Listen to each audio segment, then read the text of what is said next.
का मतलब अयान और रजत साफ समझ रहे थे, जिससे उन्हें सौम्या की बहन पर बहुत ज़्यादा गुस्सा आता है। अयान बॉडीगार्ड्स को उन्हें जेल ले जाने का आदेश देता है और खुद सौम्या को गोद में उठाए अपनी कार में बैठता है। वही रजत भी पैसेंजर सीट पर बैठता है और वे लोग घर के लिए निकल जाते हैं।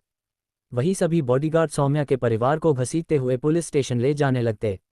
To be continued. वही अयान जैसे ही अपनी बात खत्म करता है, रायजादा मैंशन के लिविंग रूम में बिल्कुल सन्नाटा छा जाता है। परिवार के सभी लोग अयान को आंखें फाड़े और मुंह खोले देख रहे थे। ये सब देखकर अयान कंफ्यूज हो जाता है और उन सबको देखते हुए बोलता है, क्या हुआ, आप सब कुछ बोल क्यों नहीं रहे हैं। वही उसकी बात सुनकर सब होश में आते हैं। तभी अयांश खुश होकर बोलता है, अरे वाह भाई, आपने तो कमाल कर दिया। क्या शादी की स्टोरी है भाई, मुझे तो ऐसा लगा जैसे मैं कोई पिक्चर की स्टोरी सुन रहा हूँ। सचमुच आपने तो कमाल ही कर दिया। सोचिए ज़रा भाई, जब आपके बच्चे होंगे तब ना मैं उन लोगों को आपकी शादी की कहानी सुनाऊंगा। वो लोग कितने खुश होंगे ना। जिंदगी में दूसरी बार मैंने इतनी अतरंगी शादी के बारे में सुना है। वही उसकी बात सुनकर अनुज अयान की बलि लेते हुए बोली, हाँ मैं तो जानती ही थी, मेरा बेटा है ही कमाल का।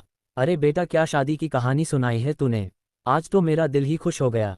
तभी अर्बिका और बामिका उसे एक्साइटमेंट और खुशी से देखते हुए बोले, भाई आप तो ऑसम है, सचमुच ये स्टोरी सुनकर तो मजा ही आ गया। वही उनकी बात सुनकर अयान उन्हें हैरानी से देख रहा था, क्योंकि अभी तक तो यही लोग उसे ऐसी शादी करने के लिए गालियां दे रहे थे, और अब इतनी जल्दी इन लोगों का हृदय परिवर्तन कैसे हो गया और मजा आने का क्या मतलब है। क्या उसने इन लोगों को चुटकुला सुनाया जो इन लोगों को सुनकर मजा आ गया।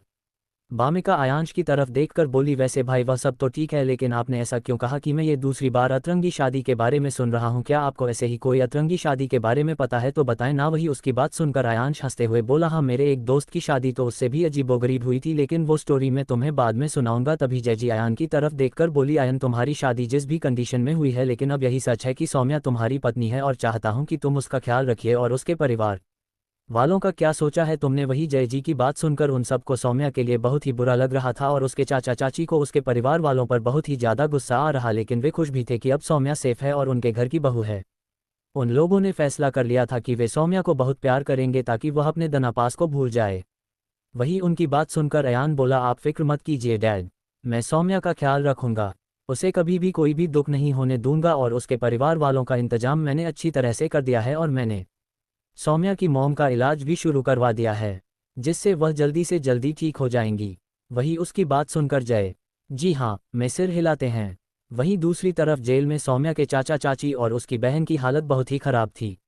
जेल के एक सेल में लेडी कांस्टेबल सौम्या की बहन और उसकी चाची को लाठियों से मार रही थी, जिससे उनकी हालत लगभग अधमरी हो चुकी थी, क्योंकि जब से वे लोग जेल में आए थे तब से ही पुलिस वाले उन्हें लगातार मार रहे थे, क्योंकि आयान ने उनकी खास खातेदारी करने का ऑर्डर जोड़ दिया था। आयन उन्हें बिल्कुल भी आसानी से छोड़ने वाली नहीं थी, क्योंकि इन लोगों की वजह से ही सौम्या की जिंदगी पूरी तरह नरक बन गई थी, और आयन इस बात का बदला उनसे चुनकर लेने वाला था। वही वह बूढ़ा बिजनेसमैन जिससे सौम्या के चाचा चाची उसकी शादी करवाने वाले थे, उसका पूरा बिजनेस आयान ने बर्बाद कर दिया था। वह और उसका पूरा परिवार सड़क पर भीख मांगने की कगार पर आ गया था, और उसके सारे काले कारनामे न्यूज़ में चल रहे थे, जिससे लोग उस पर बहुत ही ज़्यादा भड़के हुए थे। रायजादा मैंशन में वे लोग कुछ समय और बात करते हैं। वही अयान को अपने रूम में जाने के लिए कहती है, तो अयान भी उनकी बात मानकर अपने कमरे में जाने लगता है। वही इस समय उसका दिल जोर जोर से धड़क रहा था कि जिस लड़की से वह इतना ज़्यादा प्यार करता है वह आज उसी की दुल्हन बनी उसी के कमरे में उसका इंतजार कर रही है। वही लेकिन जैसे ही वह अपने कमरे के बाहर पहुंचता है, सामने का नज़ारा देखकर उसकी आंखें छोटी हो जाती है, क्योंकि सामने बामिका और आयांश और आका अपने दांत फाड़े हंसते हुए उसकी तरफ देख रहे थे। ये देखकर वह बोला, तुम लोग यहाँ पर क्या कर रहे हो। तो उसकी बात सुनकर अयांश टूथपेस्ट की ऐड करते हुए बोला, भाई अगर आपको अपने रूम के अंदर जाना है तो हमें कोई गिफ्ट देना होगा। उसकी बात सुनकर अयान बोहे सिकोड़ कर बोला, और वो किस खुशी में। तो आयाश अयान को समझाते हुए बोला, भाई ये रस्म होती है कि जब दूल्हा पहली बार शादी के बाद अपने कमरे में जाता है तो उसके भाई बहन उसका रास्ता रोकते हैं और उसके बदले उन्हें गिफ्ट देना पड़ता है, इसलिए चलिए अब आप जल्दी से हमें भी गिफ्ट। तो उसकी बात सुनकर अयान उसे अपनी ब्रांड न्यू लाल स्पोर्ट्स कार की चाबी दे देता है, जिससे आयांश तो बहुत ही ज़्यादा खुश हो गया, क्योंकि उसे कार बहुत पसंद थी। वही उसने आविका और बामिका को एक एक विला गिफ्ट दिया था, जिसे सुनकर बामिका और आरबिका हैरान हो गई, क्योंकि उन्हें आया से इतना बड़ा गिफ्ट नहीं चाहिए था। वे तो बस इस रस्म को निभाने और आयश को टक करने आई थी। वही वे इस विला को लेने से अयान को मना करती, लेकिन अयान उनकी कोई बात नहीं सुनता। वही अपने पने गिफ्ट लेकर वे तीनों चले जाते हैं। तब अयान अपने धड़कते दिल को काबू करके अपने रूम का दरवाज़ा खोलता है और अपने रूम में देखता है तो हैरान हो जाता है, क्योंकि सौम्या उसके बैग के पास बैठी रो रही थी। ये देखकर वह हैरान हो गया और जल्दी से रूम के अंदर जाकर सौम्या की तरफ देखकर घबराते हुए बोला, क्या हुआ सौम्या, तुम इस तरह रो क्यों रही हो? कोई परेशानी है क्या? वही उसकी बात सुनकर सौम्या उसे देखती है। जल्दी से उठकर अपने आंसू पोंछकर सिर झुकाकर आयान के सामने खड़ी हो जाती है। वही उसकी आंखों में आंसू देखकर आयान बेचैनी से पूछता है, क्या हुआ सौम्या, तुम रो क्यों रही हो?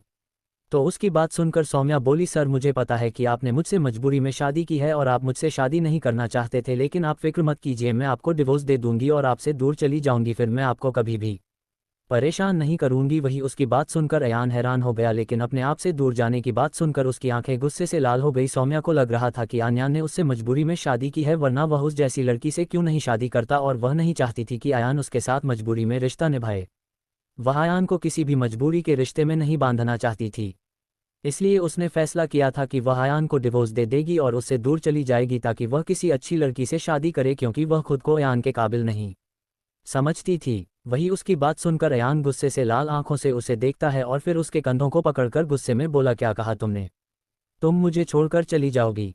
तुम्हारी हिम्मत कैसे हुई मुझे छोड़कर जाने की बात करने की? उसकी बात सुनकर सौम्या हैरान हो गई और साथ ही उसे अयान को इतने गुस्से में देखकर बहुत डर लग रहा था। भाई इस समय वे दोनों बहुत ही ज्यादा करीब थे। अयान गुस्से से लाल आंखों से उसे अपने करीब किए देख रहा था।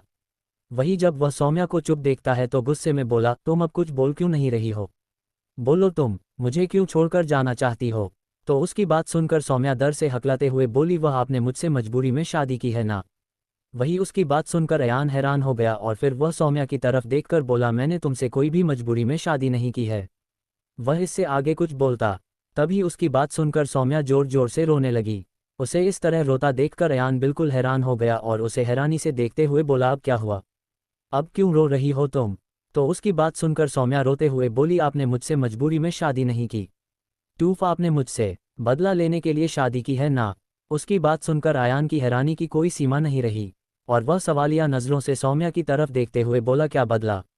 तो उसकी बात सुनकर सौम्या डरते हुए मासूमियत से बोली, हाँ मैंने एक दिन आपकी शर्ट पर कॉफ़ी गिरा दी थी ना, तो उसी बदले के लिए आपने मुझसे शादी की है ताकि आप मुझे टॉर्चर करके मुझसे बदला ले सको। वही उसकी बात सुनकर अयान उसे आंखें फाड़े देखने लगा, मतलब हद करती है ये लड़की, पता नहीं कैसी कसी बातें सोचती है। तभी कुछ समय बाद उसे होश आया और वो सौम्या की तरफ हैरानी से देखकर बोला, क्या बचपन में तुम सिर के बलूटी गिर गई थी क्या जो आज तुम्हारी यह हालत है, या फिर तुम पागल हो गई हो? तुम्हें क्या मैं पागल या साइको नजर आता हूँ जो शर्ट पर कॉफ़ी गिरने की वजह से सीधी तुमसे शादी कर लूंगा और इतनी बड़ी मुसीबत अपने घर उठा लाऊंगा? वही उसकी साइको और पागल वाली बात सुनकर सौम्या अपना सिर मासूमियत से हिला देती है। ये देखकर अयान उसे गुस्से में घूरने लगा, तो ये देखकर वह डरते हुए जल्दी से अपना सिर गाय की तरह में हिलाने लगी। तभी अयान उसकी तरफ अजीब नज़रों से देखकर बोला, वैसे ये सब बकवास तुम सीखती कहाँ से हो? तो उसकी बात सुनकर सौम्या बड़ी मासूमियत से बोली, सास बहू के सीरियल से। तो उसकी बात सुनकर अयान फिर हैरान हो जाता है और हैरानी से बोला, क्या सास बहू के सीरियल? तो उसकी बात सुनकर सौम्या अपना सिर हमें हिलाकर बोली, हाँ मेरी चाची सास बहू की सीरियल देखती थी और उसी में ना जब गलती से एक दिन एक लड़की लड़के की शर्ट पर पानी गिरा देती है तो वह लड़का उससे ज़बरदस्ती शादी कर लेता है और बहुत टॉर्चर करता है, इसलिए मुझे लगा कि आपने भी मुझसे इसलिए शादी की है। और इतना बोलकर वह आयान को डरते हुए मासूमियत से टुकड़ू देखने लगी। उसकी बात सुनकर आयान हैरानी से उसे देखते हुए बोला, तुम ऐसे घटिया और बेवकूफ़ी भरे सीरियल कैसे देख सकती हो? हाँ, और तुम्हारी हिम्मत कैसे हुई मेरी तुलना उस सीरियल के बेकार हीरो से करने की? वही उसकी बात सुनकर सौम्या मासूमियत से बोली, नहीं मैं ये सीरियल नहीं देखती थी, वो तो चाची यह सीरियल देखती थी ना, इसलिए मुझे भी दिख जाता था। तो उसकी बात सुनकर अयान दांत पीते हुए बोला, इसकी चाची खुद तो घटिया है ही, ऊपर से इतने घटिया सीरियल भी देखती है और मेरी सौम्या को भी दिखाती है, जिसकी वजह से आज इसकी यह हालत है। फिर वो सौम्या की तरफ घूरते हुए बोला, आज के बाद तुम कोई भी ऐसा सीरियल नहीं देखोगी वरना मुझसे बुरा कोई नहीं होगा, और जाओ जाकर चेंज कर लो। तो उसकी बात सुनकर सौम्या फिर से रोने लगी। ये देखकर अयान अपना सिर पकड़ते हुए बोला, फ्लैट क्या हुआ मेरी माँ, अब क्यों रो रही हो? और वैसे एक बात बताओ, क्या तुम रोते हुए थकती नहीं हो? कब से रो रही हो तुम? बेचारा कहाँ सोच रहा था कि अपनी सुहागात के दिन अपनी प्यारी बीवी से मीठी मीठी बातें करेगा, लेकिन यहाँ तो उसकी बीवी को रोने से ही फुर्सत नहीं है। तो उसकी बात सुनकर सौम्या सिसकते हुए बोली, मैं चेंज कैसे करूँगी, मेरे कपड़े तो यहाँ पर है ही नहीं, वो तो घर पर है। उसकी बात सुनकर अयान से पकड़ते हुए बोला, तो इतनी सी बात पर रोने की क्या जरूरत है? और एक बात बताओ, क्या तुम्हारी आंखों में कोई टंकी फिट है जो तुम्हारे आंसू कभी खत्म ही नहीं होते? और अब के बाद अगर तुम रोई ना तो मुझसे बुरा कोई नहीं होगा, तुम्हें बालकनी इसे उल्टा टोंक दूंगा, समझी? तो उसकी बात सुनकर सौम्या डर जाती है और डरते हुए अपने आंसू जल्दी जल्दी पहुंचकर अपना सिर हो में हिला देती है। वही इस समय वह बहुत ही ज्यादा प्यारी और क्यूट लग रही थी, जिससे अयान के चेहरे पर एक स्माइल आ जाती है, लेकिन वो उस स्माइल को जल्दी छुपा लेता है और फिर फ़ोन उठाकर अनुजी को फ़ोन करता है और सौम्या के लिए कपड़े लाने के लिए बोलता है। तो कुछ समय बाद एक मेड सौम्या के लिए कपड़े और उन दोनों के लिए खाना लेकर आ जाती है, जिससे सौम्या जल्दी से कपड़े लेकर वॉशरूम में जाती है, फ्रेश होती है और चेंज करके बाहर निकलती है। वही जैसे ही अयान सौम्या को देखता है, वह उसे देखते ही रह जाता है, क्योंकि इस समय सौम्या ने एक येलो कलर प्लाजो सेट पहना हुआ था। उसके लंबे काले घने बाल गीले थे जिन्हें वह सुखाते हुए आ रही थी और उसकी मांग में अब भी उसके नाम का सिंदूर और गले में मंगलसूत्र था। वही उसे इस रूप में देखकर हमारे अयान बाबू के दिल की धड़कन बढ़ जाती है और सब कुछ भूलकर वह बस उसे ही देखने लगता। वही सौम्या की तरफ देखकर अयान बोला, आओ डिनर कर लो, मॉम ने आज हमारा डिनर यहीं पर भेज दिया है। तो उसकी बात सुनकर सौम्या हिचकते हुए बोली, मैं आपके साथ कैसे खा सकती हूँ, एक काम कीजिए आप पहले खा लीजिए। उसकी बात सुनकर अयान उसको घूरते हुए बोला, मुझे कोई एक्सक्यूज़ नहीं चाहिए और चुपचाप आओ और अभी के अभी मेरे साथ बैठकर खाना खा। तो उसकी बात सुनकर सौम्या उसके साथ बैठ जाती है और फिर जल्दी जल्दी खाना खाने लगती है। वही इस समय वह बहुत ही जल्दी जल्दी खाना खा रही थी क्योंकि वह पिछले 2 दिनों से भूखी थी।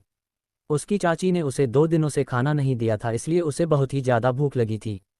वही उसको इतने जल्दी जल्दी खाना खाते देख पहले तो अयान हैरान हो गया, लेकिन फिर बाद में उसे प्यार से देखने लगा। वही कुछ समय बाद उन लोगों को खाना होता है। टू बी कंटिन्यू बाबूपति। वही अब सौम्या को बहुत नींद आ रही थी क्योंकि आज वह बहुत थकी हुई थी, लेकिन उसे समझ में नहीं आ रहा था कि वह कहाँ पर सोए। वही उसे ऐसे देखकर अयान भी समझ गया कि सौम्या को नींद आ रही है, इसलिए वह बेड की तरफ इशारा करके बोला, अगर तुम्हें नींद आ रही है तो तुम बेड पर सो जाओ। वही उसकी बात सुनकर सौम्या हैरान हो गई और हैरानी से बड़ी मासूमियत के साथ बोली, अगर मैं बेड पर सोऊंगी तो फिर आप कहाँ सोएंगे। उसकी बात सुनकर अयान की आंखें छोटी हो गई और वह सौम्या को घूरते हुए बोला, मैं कहीं क्यों सोऊंगा, मैं भी अपने बेड पर ही सोऊंगा। तो सौम्या कन्फ्यूजन से बोली, तो फिर मैं कहाँ सोऊंगी। तो अयान बोला, बेड पर। उसकी बात सुनकर सौम्या फिर बोली, लेकिन बेड पर तो आप सो रहे हैं, अभी तो आपने कहा। उसकी बात सुनकर अयान चढ़ते हुए बोला, पागल लड़की, हम दोनों ही आज बेड पर सोएंगे। वही उसकी बात सुनकर सौम्या हैरानी से अपना हाथ मुंह पर रखकर बोली, यह आप क्या कह रहे हैं, हम दोनों एक ही बेड पर कैसे सो सकते हैं, मुझे आपके साथ नहीं सोना। एक काम कीजिए, आप बेड पर सो जाए, मैं सोफे पर सो जाऊंगी। वह अयान के साथ बिल्कुल भी बेड शेयर नहीं करना चाहती थी क्योंकि एक तो उसे अयान से बहुत डर लगता था और दूसरे अभी उसे अयान के साथ सोने में बहुत ज़्यादा अनकंफर्टेबल फील हो रहा था। इसलिए वह बेड से उठने ही वाली होती है कि तभी अयान उसका हाथ पकड़कर खींच लेता है, जिससे सौम्या सीधे जाकर उसकी बाहों में गिर जाती है। वहीं इस समय सौम्या अयान की बाहों में थी और हैरानी से उसे देख रही थी। इस समय वे दोनों इतने करीब थे कि एक दूसरे की सांसें अपने चेहरे पर महसूस कर पा रहे थे, जिसे महसूस करके दोनों की ही दिल की धड़कनें बढ़ गई थी। वही सौम्या जब अयान की आंखों में देखती है तो मानो उसकी आंखों में खो ही जाती है, लेकिन कुछ समय बाद जैसे ही उसे होश आता है वह जल्दी से अयान की बाहों से छूटकर उसे दूर जाकर हलाते हुए बोली, में जाकर सोफे पर सो जाती हूँ। वही यह सब बोलकर वहां से जाने ही वाली होती है कि तभी अयान उसका हाथ पकड़कर उसे घूरते हुए बोला, ज़्यादा स्मार्ट बनने की ज़रूरत नहीं है, अपना ये छोटा सा दिमाग ज़्यादा मत चलाओ वरना खर्च हो जाएगा और चुपचाप आकर लेट जाओ। अब से तुम मेरी वाइफ हो और हम एक ही बेड पर सोएंगे, समझी। वही उसकी बात सुनकर सौम्या कुछ बोलने ही वाली होती है कि तब अयान उसे घूरते हुए बोला, अगर तुमने एक शब्द और बोला ना तो तुम्हें बालकनी से उल्टा लगा दूंगा, समझी, इसलिए चुपचाप सो जाओ। अपना ये छोटा सा दिमाग चलाकर ना तो तुम अपना छोटा दिमाग खर्च करो और ना ही मेरा दिमाग खराब करो।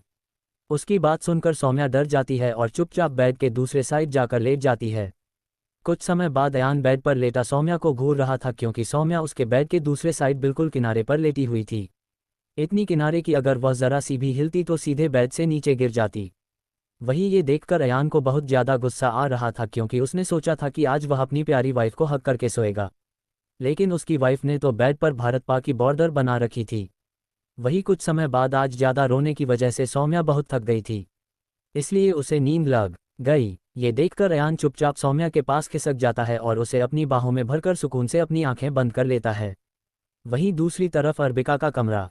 इस समय अर्पिका अपने फ़ोन पर बात कर रही थी, तभी फ़ोन से आवाज़ आए, पत्नी परमेश्वरी, अगर मुझे किसी रुचि लफंगी आवारा छिछोरी लड़की ने चुरा लिया तो तुम क्या करोगी। उसकी बात सुनकर अर्पिका फ़ोन को अजीब नज़रों से देखते हुए बोली, तो मैं उससे रुपए करोड़ ले लूँगी और तुम्हें उसे बेच दूंगी, आखिर तुम मेरे किसी काम तो आओ। उसकी बात सुनकर अदरक का मुंह बन गया और वह बच्चों की तरह शिकायत करते हुए बोला, पत्नी परमेश्वरी, तुम मेरे साथ ऐसा कैसे कर सकती हो, तुम अपने इतने प्यारे क्यूट हैंडसम अट्रैक्टेड हस्बैंड को किसी और लड़की को कैसे भेज सकती हो। वही उसकी बात सुनकर अर्बिका अपनी आंखें रोल कर लेती है। कोई भी बात हो पर उसका ये जल्दबाजी का पति अपनी तारीफ करना कभी नहीं भूलता था। इतना सेल्फ अफसेस तो अपने लिए उसने किसी लड़की को भी नहीं देखा था जितना उसका ये जल्दबाजी का पति था।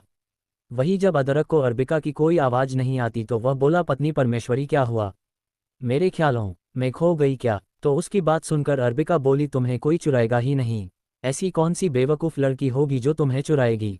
हाँ, तो उसकी बात सुनकर अड्रव मन ही मन हंस हुए बोला, पत्नी परमेश्वरी देखो, तुम मुझे कुछ भी बोलो लेकिन अपने आप को कम से कम बेवकूफ़ तो मत कहो। मुझे तुम्हारी बुराई सुनकर बिल्कुल भी अच्छा नहीं लगता, चाहे वह तुम्हारे ही मुंह से क्यों ना हो, क्योंकि मैं एक पत्नी वृतापति हूँ। उसकी बात सुनकर आविका हैरान हो गई और बोली, मैंने कब अपने आप को बोला? तुम्हें क्या कुछ एक्स्ट्रा सुनाई दे रहा है? तो उसकी बात सुनकर एड्रेप मन ही मन हंसते हुए बोला, तुमने अभी कहा कि कौन सी बेवकूफ़ लड़की मुझे चुराएगी, लेकिन तुमने तो मुझे चुरा लिया था। तुम मेरी हंसनेस देखकर पागल हो गई थी, मुझे देखते ही तुम्हारी ला टपक रही थी, इसीलिए तो तुमने पहली ही मुलाकात में मुझे किस कर दिया और फिर दूसरी मुलाकात में मेरे साथ सुहागरात मकर मेरे साथ ज़बरदस्ती शादी की और फिर जब तुम्हें मेरी मीठी आवाज़ सुनको नहीं मिल रही थी तो तुमने ज़बरदस्ती मुझसे मेरा नंबर भी ले लिया।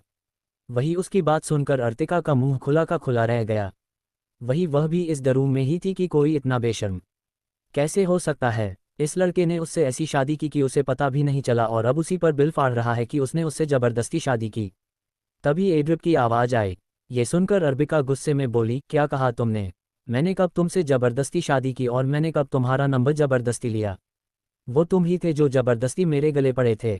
उसकी बात सुनकर एड्रिप अपनी हंसी कंट्रोल करते हुए बोला, पत्नी परमेश्वरी मुझे पता है तुम लड़की हो इसलिए तुम सामने से ये सब बातें बोल नहीं पा रही थी, लेकिन तुम्हारे दिल में तो यही था ना कि तुम मुझसे शादी करो और रोज मेरी मीठी प्यारी आवाज़ सुनो, लेकिन तुम सामने से चूया सब बोलती नहीं ना, इसीलिए मैंने ही आगे बढ़कर तुमसे शादी कर ली और तुम्हें नंबर दे दिया। कितना अच्छा हूं ना मैं, जरूर तुमने पिछले जन्म में हीरे दान किए होंगे जो तुम्हें मुझ जैसा इतना अच्छा पति मिला है। उसकी बात सुनकर अर्बिका दांत पीसते हुए बोली, हीरो का तो पता नहीं लेकिन हाँ पिछले जन्म में मैंने गोबर जरूर दान किया होगा, तभी तो तुम जैसा बुड़बक पति मुझे मिला है। बुड़बक कहीं के, फ़ोन रखो। इतना बोलकर वह फ़ोन रखकर लेट जाती है।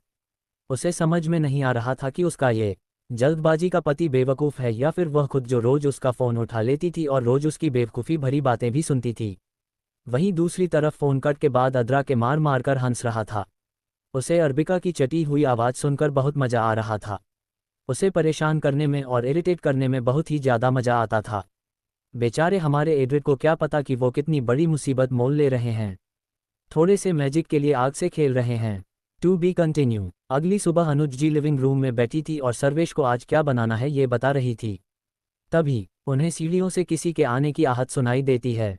वे ऊपर देखती है तो उनके चेहरे पर एक मुस्कान आ जाती है क्योंकि सामने से सौम्या आ रही थी। सौम्या इस समय बहुत ही ज़्यादा खूबसूरत लग रही थी।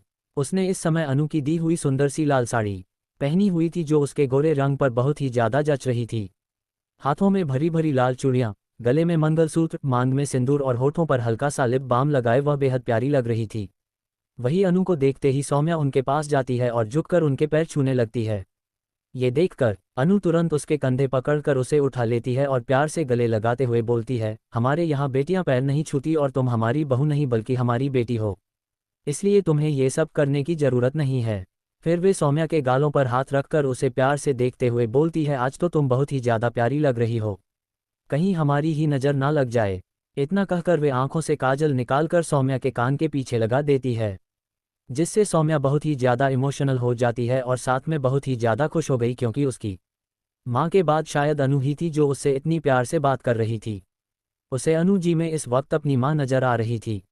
वह बहुत ही ज़्यादा खुश थी अनु जी के साथ। वही अपने भाई और सौम्या को देखकर वह बहुत ही ज़्यादा खुश थी। वही अनु जी प्यार से सौम्या से बात कर ही रही थी कि तभी उन्हें एक मीठी सी आवाज़ आई। क्या बात है मम्मा, लगता है आपकी और भाभी की अच्छी खासी दोस्ती हो गई है। यह आवाज़ सुनकर सौग्या और अनु जी दरवाजे की तरफ देखते हैं, जहां से अर्बिका, बामिका और अयान एक्सरसाइज करके आ रहे थे। उन्हें देखकर अनु जी के चेहरे पर एक मुस्कान आ जाती है। वे अर्बिका, बामिका और अयान की तरफ देखकर बोलती है, आ गए तुम लोग, चलो जल्दी से फ्रेश हो जाओ। उनकी बात सुनकर बामिका और अर्बिका अपने रूम में चले जाते हैं, लेकिन अयान वही खड़ा रह जाता है। ये देखकर अनुयान को देखती है जो अभी खोए हुए अंदाज में लगातार सौम्या को देखे जा रहा था। वहीं सौम्या को इस रूप में देखकर वह तो उसे देखता ही रह गया था। ये देखकर अनूप जी के चेहरे पर एक मुस्कान आ जाती है, लेकिन फिर वे हल्का सा खांसते हुए बोलती है, बेटा तुम्हारी ही बीवी है, अपने रूम में जाकर आराम से देख लेना, लेकिन अभी फ्रेश हो जाओ वरना ऑफिस के लिए लेट हो जाओगे। उनकी बात सुनकर आयान होश में आता है। अनु जी की बात सुनकर वह बहुत ही ज़्यादा शर्मिंदा हो जाता है और जल्दी से अपने रूम में चला जाता है। वही अनु जी की बात सुनकर सौम्या को भी बहुत ही ज़्यादा शर्मा रही थी। आयान को इस तरह भागते देखकर अनु जी को हंसी आ जाती है। फिर वे सौम्या की तरफ देखकर बोलती है, बेटा आज तुम्हारी पहली रसोई है तो क्या तुम्हें खाना बनाना आता है? उनकी बात सुनकर सौम्या अपना सिर हमें हिला देती है। तो अनु जी मुस्कुराते हुए बोलती है, तो बेटा आज आप कुछ मीठा बना लेना, ज़्यादा कुछ भी बनाने की ज़रूरत नहीं है। ठीक है, इतना कहकर वे सौम्या को किचन में ले जाती है। वही कुछ समय बाद डाइनिंग टेबल पर सब लोग बैठे हुए थे। तभी वहाँ पर सबे खाना लेकर आते हैं और टेबल पर रख देते हैं। वहीं कुछ समय बाद सौम्या भी आती है। उसे देखकर सबके चेहरे पर मुस्कान आ जाती है। तभी अनूप जी बोली, आओ बेटा यहाँ पर बैठो, और उसे आयान के बगल में बिठा देती है। वहीं फिर वे लोग खाना सर्व करते हैं और जैसे ही खाने का पहला निवाला लेते हैं सब हैरान हो जाते हैं क्योंकि आज का खाना बहुत ही ज़्यादा टेस्टी था। आज खाने की खुशबू और स्वाद दोनों ही कुछ अलग सा लग रहा था। इसलिए अनुभव को बुलाकर बोली, क्या बात है, आज का खाना तो बहुत ही टेस्टी बना है, तुमने बहुत अच्छा खाना बनाया है। ये सुनकर वह सभी बोली, नहीं मैम, ये खाना हमने नहीं बल्कि छोटी मैम ने बनाया है। उसकी बात सुनकर सब हैरानी से सौम्या की तरफ देखते हैं। तभी अनु जी बोली, बेटा तुम्हें इतना सब कुछ बनाने की क्या ज़रूरत थी? मैंने कहा था ना कि आप सिर्फ मीठा बना लेना, आपको ज़्यादा परेशान होने की ज़रूरत नहीं थी। उनकी बात सुनकर सौम्या हिचकिचाते हुए बोली, कोई बात नहीं, मुझे खाना बनाना पसंद है इसलिए मैंने बना लिया, इसमें परेशान होने वाली कोई बात नहीं है। उसकी बात सुनकर अनूप जी के चेहरे पर एक स्माइल आ जाती है और फिर वह सौम्या की तारीफ करते हुए बोली, वैसे बेटा मानना पड़ेगा, आपके हाथों में तो जादू है, आज का खाना बहुत ही ज़्यादा टेस्टी है। वही उनकी बात सुनकर बामिका, अर्बिका और अयान भी बोले, हाँ भाभी, आपका खाना बहुत ही ज़्यादा टेस्टी है। वही उनकी तारीफ सुनकर सौम्या बहुत ही ज़्यादा खुश हो गई क्योंकि वो लगभग हर रोज़ खाना बनाती थी। लेकिन उसे खाना बनाने के बावजूद उसके चाचा चाची उसकी तारीफ करना तो दूर, उसे हमेशा टेन मारते थे और उसके खाने में कमेरियो निकालते थे। वही सब ने सौम्या की बहुत तारीफ के सिवाय अयान को छोड़कर। ये देखकर सौम्या थोड़ी सी उदास हो गई, लेकिन उसने अपने चेहरे से ऐसा नहीं दिखाया। वही खाना खाने के बाद अनुज सौम्या के हाथ में बहुत ही खूबसूरत से कंगन पहनाते हुए अनु बोली, बेटा मेरी तरफ से ये तुम्हारी पहली रसोई का नेक है। ये हमारे खानदानी कंगन है जो पीढ़ियों से इस खानदान की बड़ी बहू को दिए जाते हैं। वही उनकी बात सुनकर सौम्या हिचकिचाते हुए बोली, लेकिन मैं ये सब कैसे ले सकती हूँ? तो उनकी बात सुनकर अनु जी बोली, क्यों नहीं ले सकती, ये तुम्हारा ही है क्योंकि तुम इस खानदान की बहू हो। वही उनके बहुत बोलने की वजह से सौम्या अनुज जी से वे कंगन ले लेती है। वही उसके बाद बामिका, अर्बिका, आयांश और जया जी भी उसे गिफ्ट देते हैं सिवाय अयान को छोड़कर। तो अर्तिका अयान की तरफ देखकर बोली, भाई क्या आप भाभी को गिफ्ट नहीं देंगे? क्या आप उनके लिए कोई गिफ्ट नहीं लाए? तो उसकी बात सुनकर अयान अर्बिका को प्यार से देखकर बोला, लाया हूं ना प्रिंसेस। वही उसकी बात सुनकर सब बहुत ही ज़्यादा एक्साइटेड हो गए कि अयान सौम्या के लिए क्या गिफ्ट लाया होगा, इसलिए सब बोले, क्या लाए हो भाई? तो उनकी बात सुनकर अयान अपनी पट की जेब से एक सुंदर सा बॉक्स निकालता है जिसमें बहुत ही सुंदर सा मंगलसूत्र था। दरअसल शादी के वक्त अयान ने जो मंगलसूत्र सौम्या को पहनाया था वह मंगलसूत्र सौम्या के चाचा चाची लाए थे, जो कि बहुत मामूली सा था। लेकिन तब शादी के वक्त अयान के पास कोई और चॉइस नहीं थी, इसीलिए उसने सौम्या को वही मंगलसूत्र पहनाया था। लेकिन वह ये बिल्कुल नहीं चाहता था कि उसकी वाइफ उन घटिया लोगों का दिया हुआ मंगलसूत्र पहने, इसीलिए वह सौम्या के लिए नया मंगलसूत्र लेकर आया था। वही उसका गिफ्ट देखकर सब लोग हैरान हो गए। अयान वह मंगलसूत्र सौम्या को देने ही वाला होता है कि तभी अनुजी उसे खुद सौम्या को वह मंगलसूत्र पहनाने को कहती है। वही यह सुनकर अयान तो बहुत ही ज़्यादा खुश हो गया और जल्दी से उठकर सौम्या को मंगलसूत्र पहनाने लगा। वही इस समय अयान उसके बहुत ही ज़्यादा करीब था, जिससे सौम्या को बहुत ज़्यादा शर्मा रही थी। उसके गाल शर्म से लाल हो गए थे। वही यह सब देखकर अर्बिका और आयाश उन्हें बेशर्मी से छेड़ रहे थे, जिससे सौम्या को और भी ज़्यादा शर्मा रही थी। वही यह सब देखकर अर्बिका बहुत खुश, उसके दिल में एक सुकून था कि पिछली लाइफ की तरह सौम्या और अयान की ज़िंदगी बर्बाद नहीं हुई और वक्त रहते अयान ने सौम्या को बचा लिया, वरना सौम्या को पिछले जन्म की तरह ही दर्दनाक मौत मिलती और उसके भाई का बहुत दर्द से तड़पता चेहरा याद करके उसका दिल खौफ गया। लेकिन उसने अपने आप को जल्दी ही नॉर्मल कर लिया और अपनी फैमिली के साथ बात करने लगी। वही इस समय सब लोग बहुत ज़्यादा खुश थे। वही सौम्या भी इतनी प्यारी फैमिली पाकर बहुत ही ज़्यादा खुश थी। वही खाना खाने के बाद सब लोग बैठकर थोड़ी देर बातें करते हैं। आज भी बामिका और अर्बिका कॉलेज नहीं जाने वाली थी, इसीलिए वे लोग सौम्या के साथ बैठकर बातें करने लगती है। वही सौम्या इस समय उनसे बात करने में बहुत हिचकिचा रही थी, लेकिन फिर भी उन दोनों से बात करने में उसे बहुत ही ज़्यादा अच्छा महसूस हो रहा था। वही आज अर्बिका को एकांश के साथ ही जरूरी मीटिंग पर जाना था, इसीलिए वह सिंघानिया इंडस्ट्री